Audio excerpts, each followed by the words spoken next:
Welcome to Donmar TV News Channel, mga nagbabagang balita sa buwan ng Setyembre. Ito po kasing si Mikey Arroyo, yung kongresista ng Pampanga. Ito po yung anak ni dating Pangulong Gloria Macapagal Arroyo. Nung Huwebes, during the deliberation dyan sa Kamara de Representante sa budget ng COMELEC, tinanong niya yung chairman, kinonsider niyo ba, sabi ni Congressman Arroyo, na mapuspon ang eleksyon dahil sa pandemic, sa COVID. Sabi naman ni Sheriff Abbas, chairman ng COMELEC, hindi raw nila naisip yun. Sabi naman ni Congressman Arroyo, pag-isipan nyo rin. Hindi ko naman sinasabi sa yung gawin nyo. Kung baga parang may option kayo.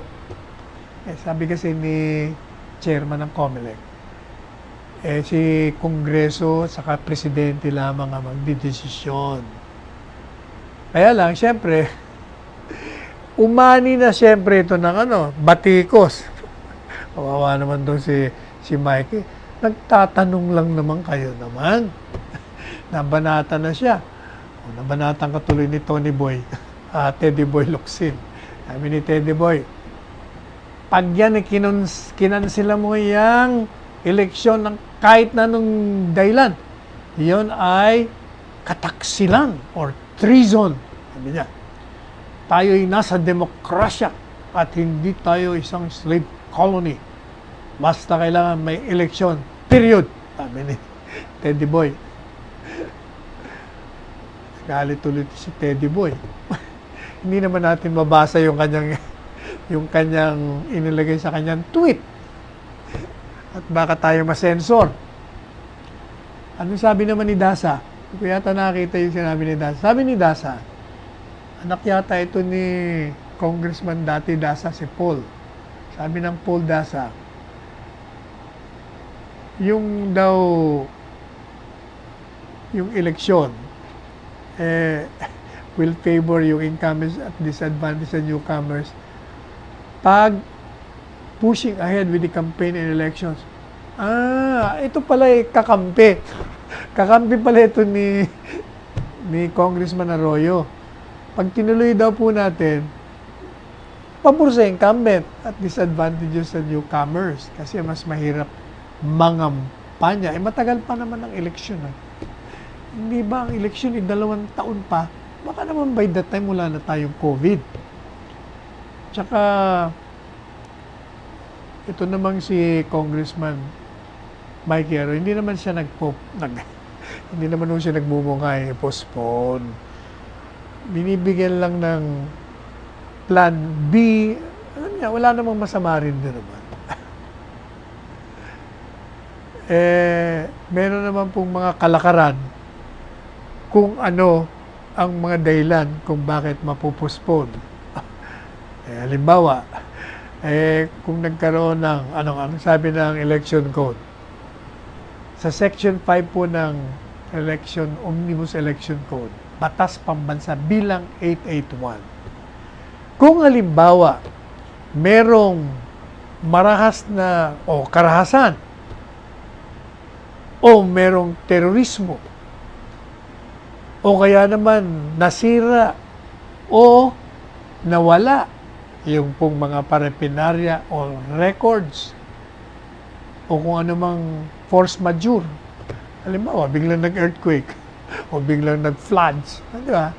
O anumang mga bagay na maaaring makapahinto sa isang malaya at maayos at matapat na halalan, kung medyo imposibleng maganap yon dahil dun sa mga binanggit natin, yung COMELEC, motu proprio, ang ibig sabihin ng motu proprio, sila mismo, wala na, on their own, sila magdidesisyon. O kaya naman, kung ayaw nila magdesisyon, mayroong isang mamamayan na mag-ahay ng isang petisyon, na sinumpa ang petisyon.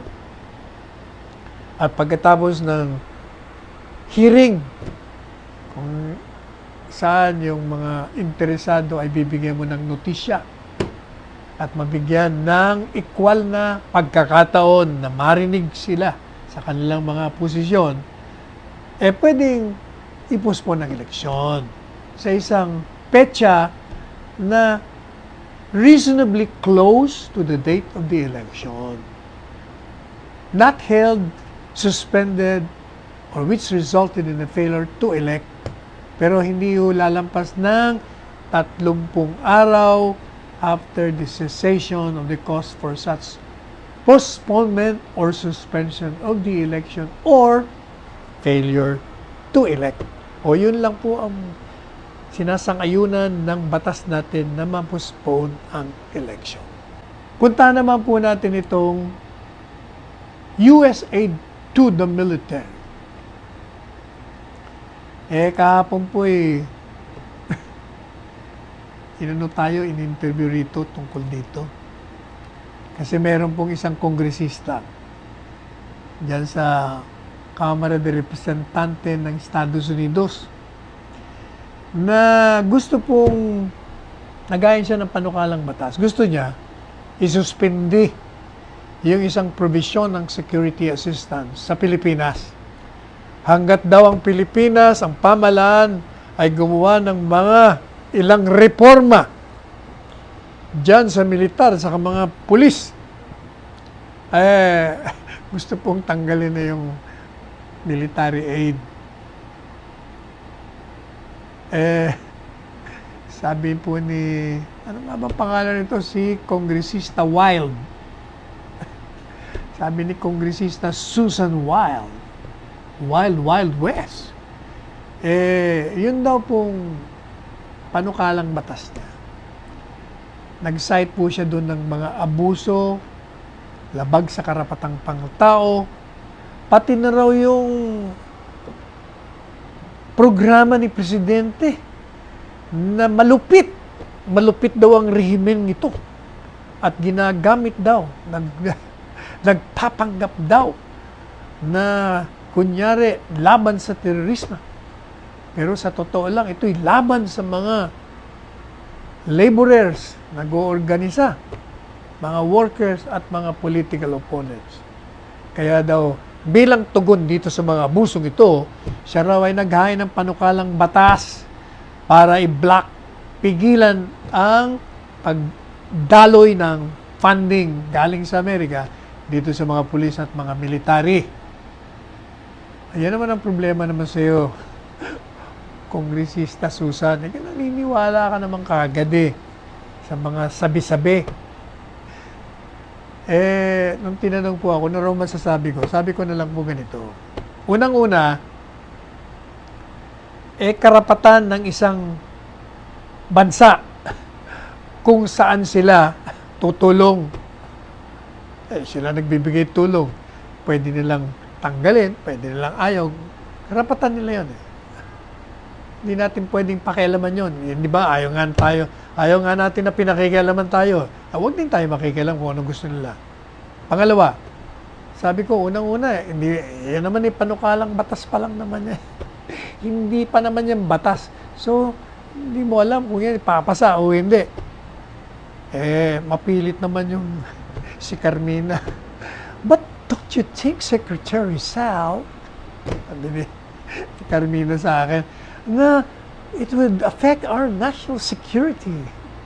Sabi ko sa kanya, alam mo Carmina, si Presidente, hindi ba sinasabi ni Presidente, kailangan wag tayong umasa sa ibang bansa para sa ating national security. Kailangan tayong tumayo sa ating kakayahan.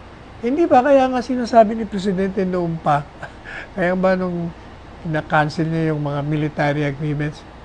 Hindi. Kailangan sarili na lang nating kayod. Palakasin natin ang ating seguridad, ang ating defense system.